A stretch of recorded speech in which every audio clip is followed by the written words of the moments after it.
Hi friends! So I'm going to do a video that actually was a request from a long time ago, and because of that I don't actually remember who made the request of me. But life comes at you fast, as the saying goes. So the request was that I talk about some decks that I recommend that, that were diverse.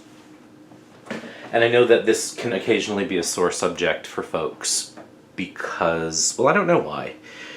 I think maybe, if I'm being thoughtful, I think sometimes people hear that tarot decks need to be more diverse and maybe think that that means they have to throw away all their old decks and the ones they love and use only new diverse decks. And that's, of course, not true.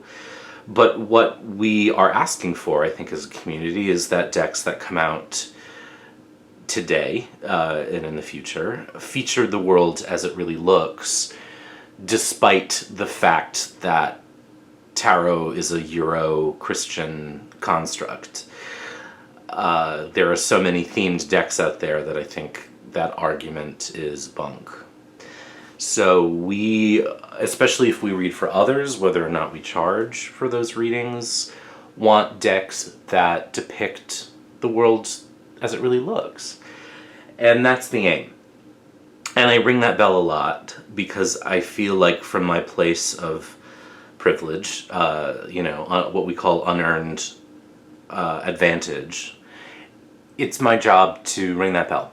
It's not the job of people who are not represented to do that, although they do. But it's also the job of those of us who recognize the inequities and say, hey, we need the world to look like the world looks. And when we're reading for others, we want the decks that we use as much as possible, or the decks that we're starting to use to look like the world looks, I guess. I'm trying to be thoughtful in this. That's not to say that I use only these decks. And one thing I've done more and more over the years is I've started using decks that don't have any people in them at all, or are very clearly not meant to be realistic depictions of people, because it solves that problem. So I use the Anima Mundi a lot. I was using the Wild Unknown for a lot, not so much recently, but I was using that a lot. And I use, obviously, a lot of Marseille decks, which have white people in them, but they don't really look like people. But I would love to see a multicultural Marseille. And Stephen Bright, I think, on Facebook was asking if there was a multicultural Rider-Waite-Smith. And those are two things I'd really love to see myself. But what I thought I would do is share with you some recommendations of decks that are out there right now and that I believe are still in print. All of these, I believe, are gettable. And a couple of them most of them are new. And they have diversity in them of gender, of race, of abilities, etc. Now, I have other decks that could fall into this category, but I chose to not include anything that takes advantage of what I call a token approach, which is that we've got one or two cards depicting people of color, or one or two moments where it's genderqueer. What I really did was limit myself to decks where they were open enough completely to be interpreted variously, or they really are actively embracing the full spectrum of humanity. And this is the group that I was able to cull from my collection. There may be others I've shown you could argue, but I decided on these. I'm just looking to see if I missed anything. And I am only looking at tarot. Whoops. I think I can include this one too. One more.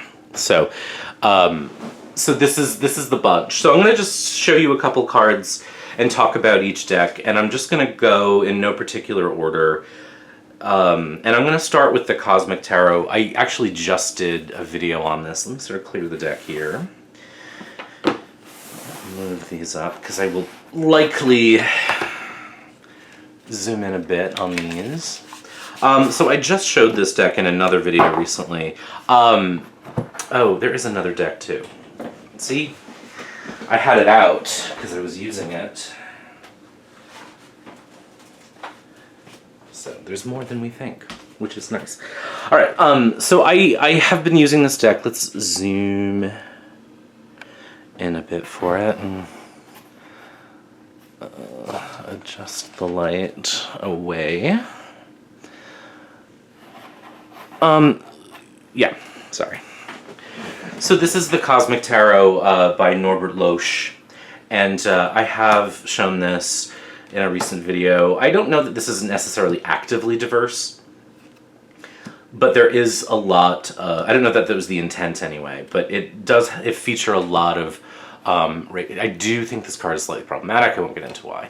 But there are a lot of different races and body types and even some slightly genderqueer. I'm still getting a lot of glare there, am I not? No, it's all right. So some sort of gender, at least ambivalent faces in the deck. So I think that this qualifies, and I definitely obviously included it here because I think it does. And none of these are in order, I guess I should say. So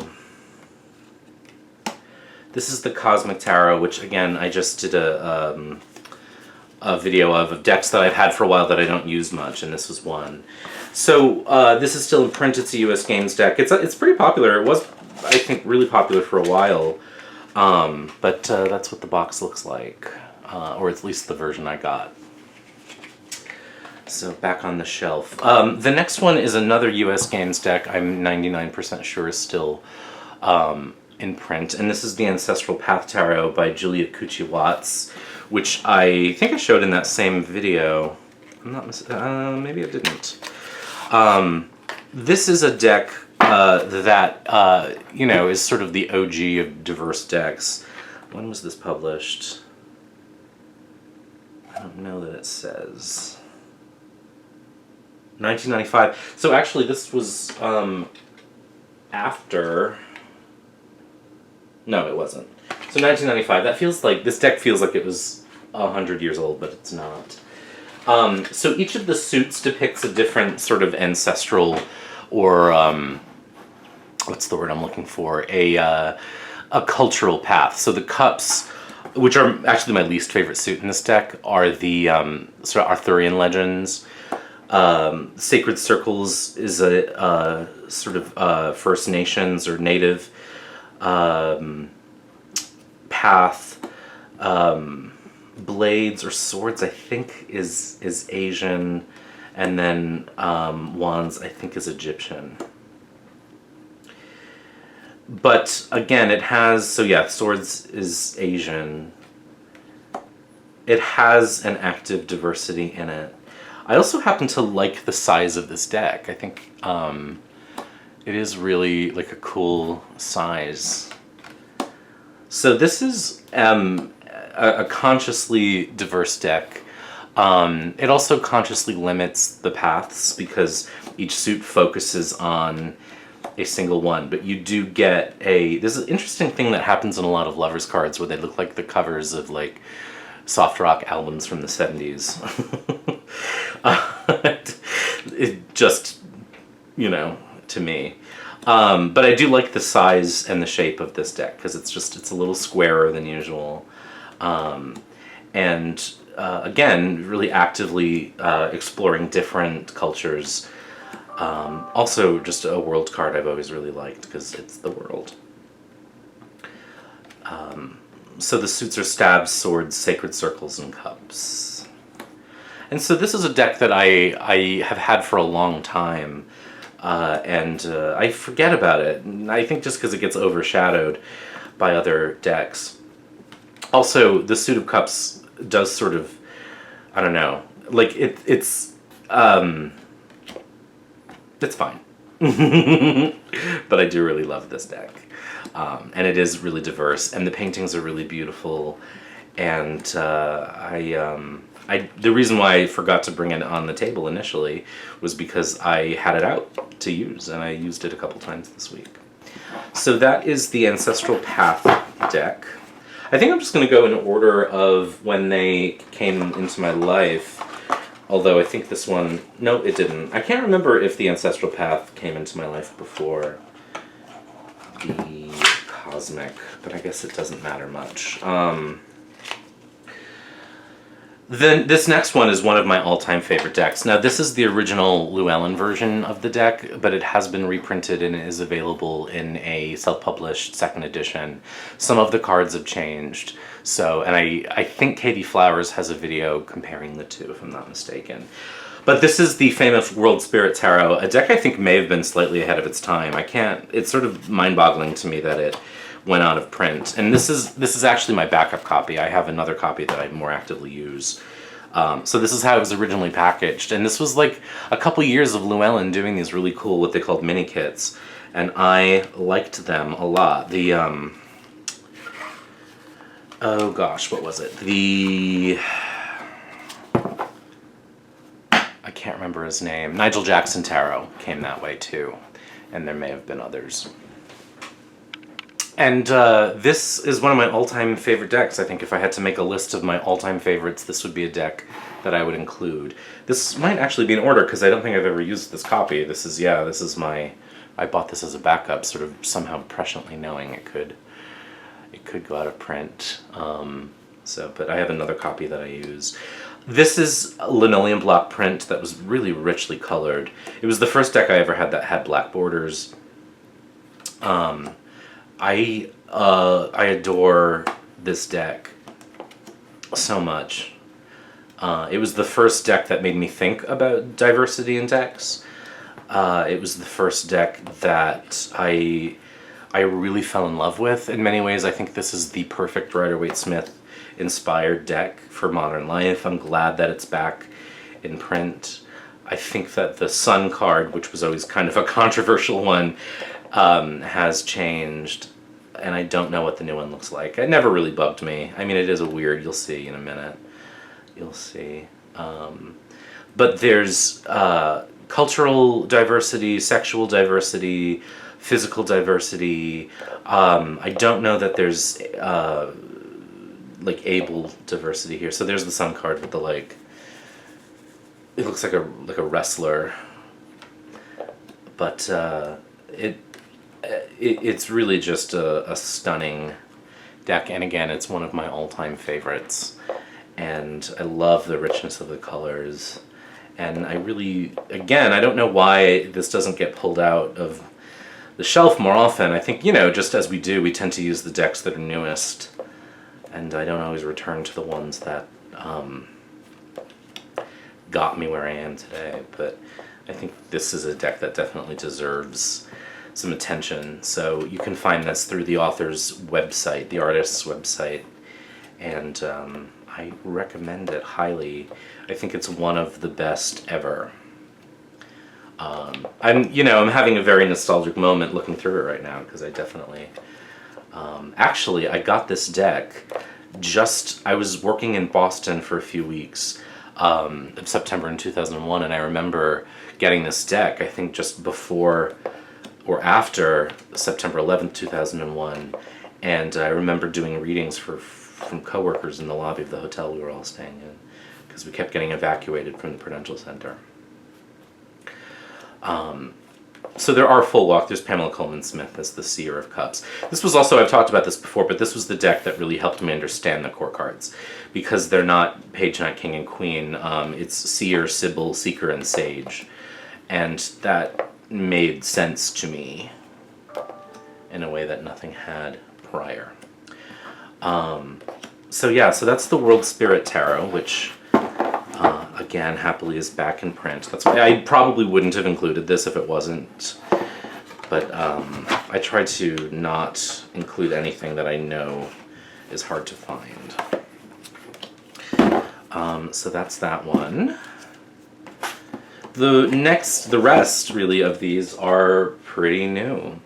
And I don't know the order in which I got them. I'll start actually with the Gaian Tarot, because I think just of the bunch, this is the oldest. Zoom out just a bit. So the Guy and Tarot I've talked about recently as decks that I worked with for the month of July. Again, this is sort of an older deck that's had a few iterations. It was published by Llewellyn. There's a self-published edition, which you can still get, but is really expensive. And then this is the Schiffer edition. Racially, it's very diverse. In terms of sexuality, gender, not so much. It's a very heterosexual deck. That probably won't even occur to most people, but for those of us who think about that stuff.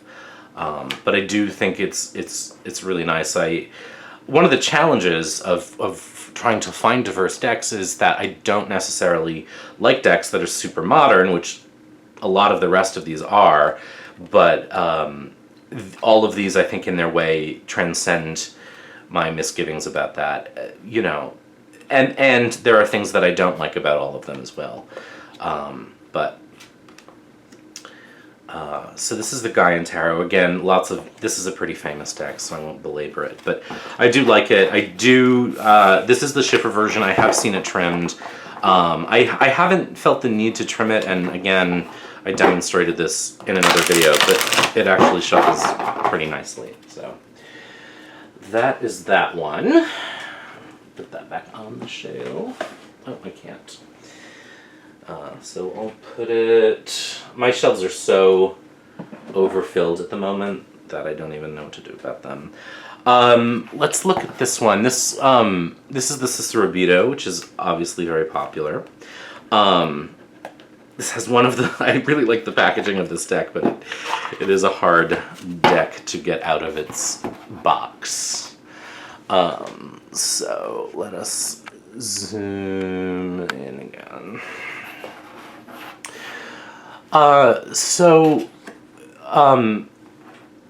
This is inspired by Asian art, and as such, I think there's a measure of diversity to it. This borders on a themed deck, which I did not really include in my collection, but you can see there's an array of cultures and skin tones and shapes, and so I think that this definitely qualifies, and it's a deck I don't use much, but I really like. Again, I have so many decks, and it's, I've seen videos of people talking about how they are culling their collection because they want to use the decks they have, and I can totally see that, although there's some that I have that I never use, like this one that I would have a hard time letting go of, so I may just have to read more and take more advantage of the decks I have. This deck has one of my favorite devil cards in it. So yeah, I don't want to make this video too long. Their point was really to share decks that do have diversity in them. The other thing I like about this deck is that it is modern, but it has a timeless quality to it for me. I have occasionally pulled a spread where just the card combinations look really cartoony, which is odd. Sometimes that happens, but again, it's a deck I really like and admire. This is the Spirit Within Tarot by Stephen Bright, and very Rider-Waite-Smith. The most successful thing about this deck is that it has people in it, but they are silhouettes, and so what it does is it opens you up for interpretation. Now, you can sort of recognize gender in a lot of the shapes, but you don't recognize race. And I think there's something really unifying in a way about that. I am not one of those people who says, I don't see color, because that's eliminating people's life experience. Our race, our clearly visible physical attributes affect the way we're treated in life. But there are times, of course, where we just sort of all want to be one. And I think the nice thing about this deck is that it does take that factor out of the equation and allows us to see people. And one of the things that I've noticed a lot in the years about vector art is that it can feel really flat, but this does not. This has depth and it has energy, and as a result, I think it's one of the best decks of last year, I think. And again, for those of us who don't necessarily like super modern decks, I think the elimination of physical attribute, or the use of silhouettes, sort of creates a more timeless quality to this deck that makes it really, really feel. So I love this Judgment card. This just feels like New Orleans. It just makes it feel sort of timeless and unified, and so that's the Spirit Within deck by our very own Stephen Bright, and I like these packages, these little sort of mini kits that Schiffer does. I really like as well. I would love if they would reconsider the glossy cardstock, but as we'll see, maybe they are. Let's go to this one next. This is the Everyday Enchantment. This, I actually waited to make this video until I got this deck, so I was going to do it earlier. So this is a Schiffer deck with some really interesting cardstock. It's matte, and I have not shuffled this one yet because I was waiting to do this video and knew, well, at least I'll have one deck in order. So this is a very modern deck, a lot like the Gaian Tarot. It's a really cool back. And again, very diverse. There's a really interesting quality to this art. I don't know how to describe, but there's an energy to it that it really seems to sort of leap through the frame. I've seen this deck trimmed, and I have not used it yet, literally just got it this morning, and, pulled it out to make this video, but I have looked through it myself. I think that trimming this deck actually would make it a little easier to handle, but I actually think the energy of these cards needs a bounding box. So it's very modern. I mean, this is not remotely a timeless deck in terms of its depiction. So it's showing us life as it is today, and sometimes in a very literal way. I think there are cards in this deck that are nice, and they're good metaphors, and then there are some that I find are a little too literal from my taste. But again, I haven't had a chance to work with this yet, so that's really just a first impression of the cards, and it really does take working with them to get a sense of what's going on. This is really interesting. So I do think you have to work with a reading or two to really get a sense of the deck. And that literalism seems to happen principally in the pips, which are color-coded.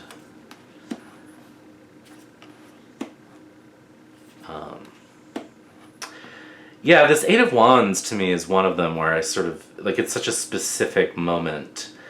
And this is one reason, I mean, many decks do this, so I can't just blame this deck. I'm just using this as an example. One of the reasons why I started using more pip decks is because the images on the cards got so specific and so tied to the author's version of what the card meant that I didn't have any room for my own system in there.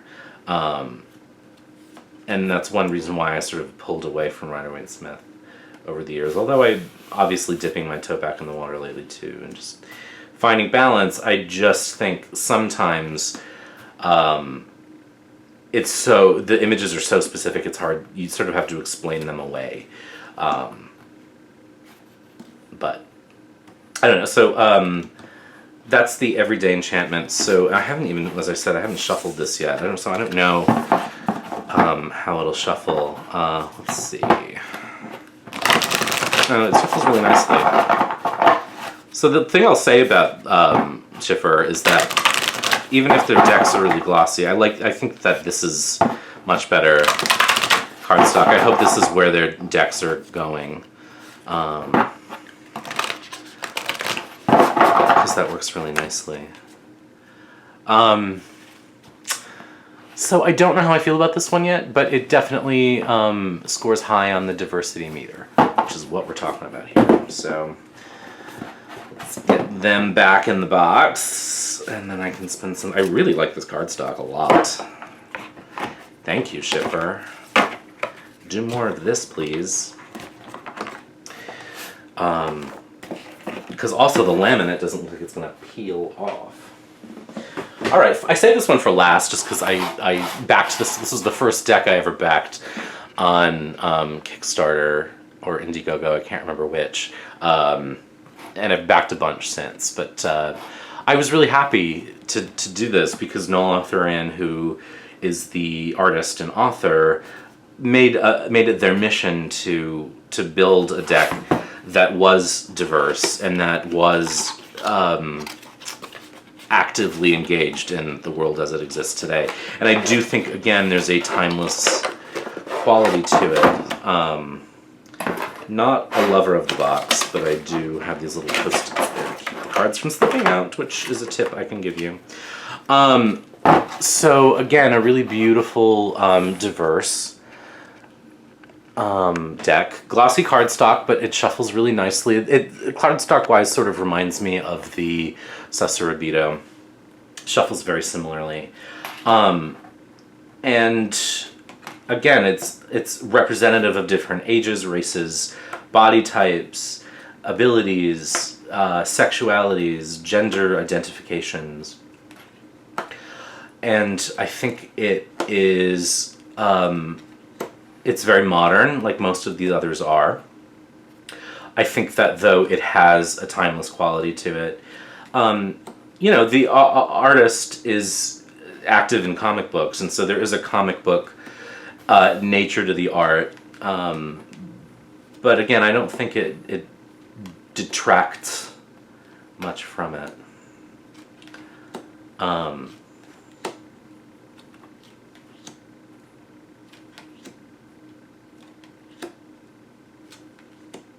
So, I'm a big fan of this artist's work and of this deck. Again, I don't use it much. In part just because, I read mostly for folks with pip decks. So, there aren't a lot of pictures to show in pip decks, and there aren't a lot of people in them. So, but I would be all for a Marseille-style deck that had some diversity in it.